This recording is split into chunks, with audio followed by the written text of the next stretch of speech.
Bonjour à toutes et à tous, vous écoutez Cinécast, le podcast qui vous fait découvrir les dernières sorties cinéma et streaming. Ici Thibaut, toujours en direct du Festival de Cannes. Aujourd'hui, je vais vous parler du film Histoire de la nuit, le nouveau film de Léa Missius, dont la sortie est programmée pour le 16 septembre prochain, dans lequel on retrouve Afzia Herzi, Benoît Magimel et Bastien Bouillon, pardon. Mais avant de parler du film, pensez à vous abonner sur votre plateforme préférée, à liker si vous êtes sur YouTube ou à laisser un avis sur votre appli de podcast, ça nous aide beaucoup, donc merci d'avance. Histoire, de la nuit, c'est donc une adaptation du roman de Laurent, Mauvigné, et qui nous raconte l'histoire de Nora, Thomas et leur fille Ida qui vivent dans une ferme isolée avec pour seule voisine Christina, une peintre italienne. Alors que tout le monde prépare une soirée d'anniversaire surprise pour Nora, 3 hommes rôdent autour de la maison et s'invitent à la fête, faisant surgir des secrets bien gardés. On en parle un peu plus longuement après un extrait de la bande annonce.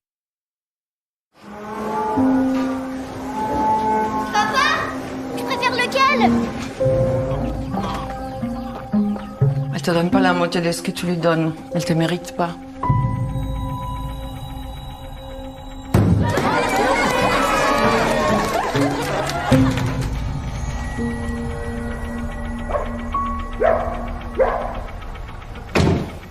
Bonjour, Je peux vous aider?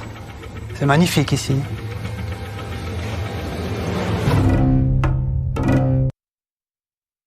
Voilà pour l'extrait de la bande annonce. Hem Alors, Histoire de la nuit, bon, j'ai pas lu le roman de Laurent Mévigné, j'ai même jamais lu ses romans, même si on en a dit évidemment beaucoup de bien. Je pense qu'il a gagné un Goncourt quand même.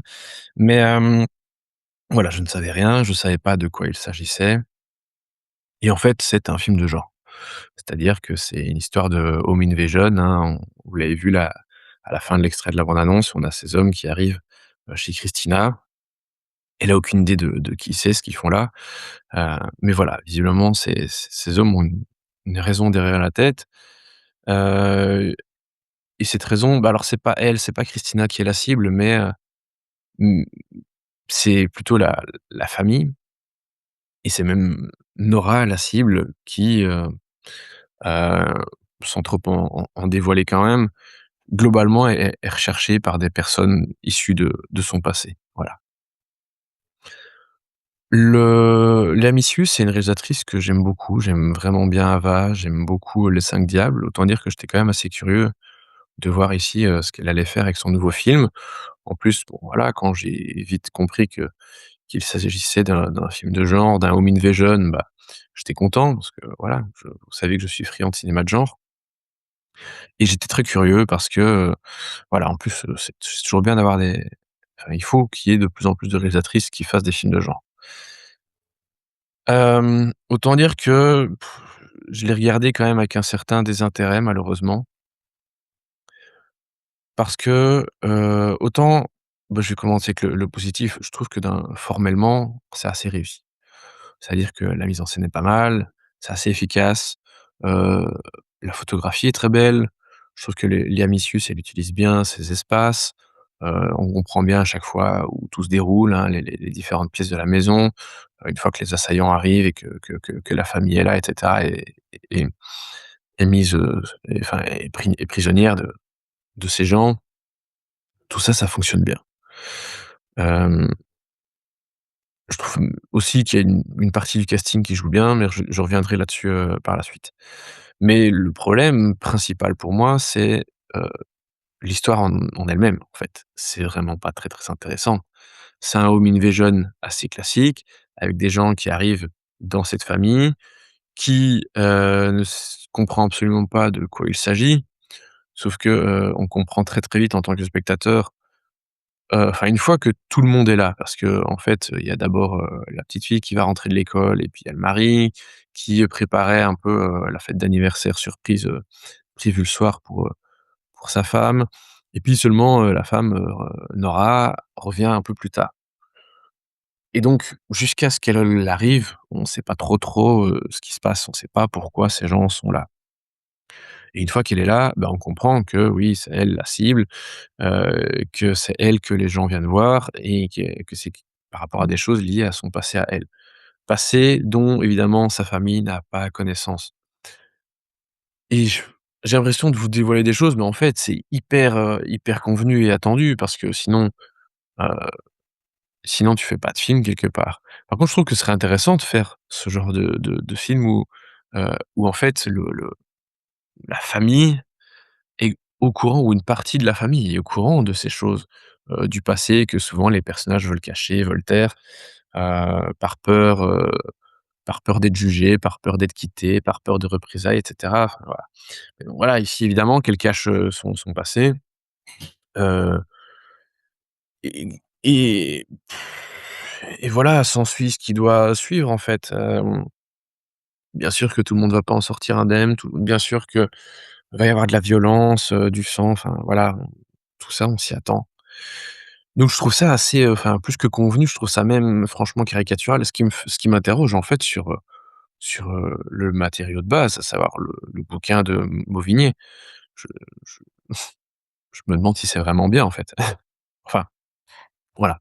Et en plus, ben, il y a ce truc qui est excessivement lourd, je trouve, à savoir la musique que vous avez entendu un petit peu là, à la fin de la bande annonce, j'ai fait exprès de laisser, la laisser tourner jusque-là, hem, parce que ces notes-là d'archet qui tapent un peu comme ça les cordes, du violoncelle et qui font tum tum, tum tum. Bah, en fait, on les entend, tout le temps, un peu avant que les moments chauds arrivent, quoi.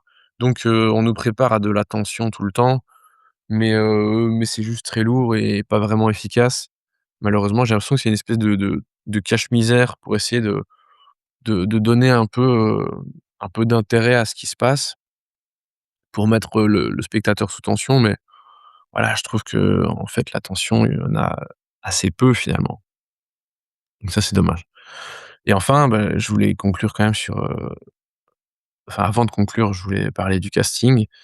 Je trouve que Monica Bellucci est très bien, dans le rôle de la voisine. Ce qui se passe chez elle est assez intéressant, enfin, c'est OK, et le personnage avec lequel elle doit agir, enfin interagir, qui est incarné, par, Alan Deley, est très bien. C'est un des petits garçons enfin de Petit Quinquin. Hem, Parce que donc les assaillants sont 3 frères, et lui c'est le plus jeune des 3 frères. Je les trouve vraiment bien et le reste, j'ai un peu du mal. Ah oui, et Bastien Bouillon, j'aime plutôt bien aussi. Alors que c'est un comédien qui a tendance un petit peu à m'énerver, j'ai trouvé omniprésent, souvent dans les mêmes types de rôles. Ici, je trouve un peu plus modéré, donc il atténue un petit peu son jeu, je trouve que ça fonctionne bien. Mais le reste, j'ai du mal, alors que c'est des comédiens que j'aime bien. Avzierzi, enfin en vrai, elle est pas mal, mais elle a déjà fait ce type de rôle, 1000 fois quoi, de mère un peu débordée, parce qu'en vrai, elle est pas c'est pas tant qu'elle est débordée, mais sa vie de famille, oui, on voit que ça l'apaise un peu quand même, qu'il y a quelque chose qui va pas dans sa vie. Il y a souvent ce genre enfin, c'est ce paramètre-là dans ces films, où, voilà, le personnage a un peu du mal, et voilà, des personnages de mère qui, en plus, cachent des choses et tout. J'ai l'impression de l'avoir déjà vu interpréter ce genre de rôle plusieurs fois. En tout cas, c'est une impression. Mais elle est OK, mais voilà, classico-classique. Benoît Magimel, qui joue un des assaillants, je le trouve assez lourd. Pas subtil, vraiment il en fait un peu des caisses, ça m'a vite saoulé. Et Paul Ami, un comédien que j'aime beaucoup et qu'on voit assez peu, donc j'étais content de le voir, mais pareil, je trouvais que sa façon d'interpréter le personnage était aussi assez caricaturale. Voilà, après les comédiens font ce qu'on leur demande, hein, mais voilà, ça m'a pas vraiment plu malheureusement. Et après bon, il y a quelques rôles, secondaires, enfin il y a le rôle de la fille, Ida, qui est donc la fille de Nora et de Thomas. Hem, je la trouve bien, Tahoba El Guerchi. Et puis il y a les 2 amies, de Nora qui vont venir à la fête d'anniversaire un peu plus tard, qui sont incarnées par, Servane Ducor et Tatia Tsoulatzé, que je trouve bien toutes les 2. Voilà, elles ont pas grand chose à défendre, mais voilà, leur prestation est OK. Au final, en vrai, je me suis pas emmerdé non plus, hein, devant le film. Mais j'étais là, bah, oui, c'est du home invasion assez bas de gamme, qui est OK, c'est plutôt bien torché, mais ça a rien à faire en compétition, ça a pas le niveau du tout. Donc voilà, je comprends pas trop ce choix. et oui, quelque part, bah, c'est un film qui me déçoit un peu de Léa Missius, malheureusement. C'est comme ça. Mais voilà, oui, petite déception pour ce film Histoire de la nuit, auquel je donne, 2 étoiles, voilà. C'est pas mauvais, mais si vous avez déjà vu The Home Invasion, et je suis sûr que vous en avez déjà vu, c'est très, très classique malheureusement. Voilà. Sur ce, merci à toutes et tous pour vos nombreuses écoutes et commentaires, et moi je vous dis à très, très bientôt. Ciao, ciao.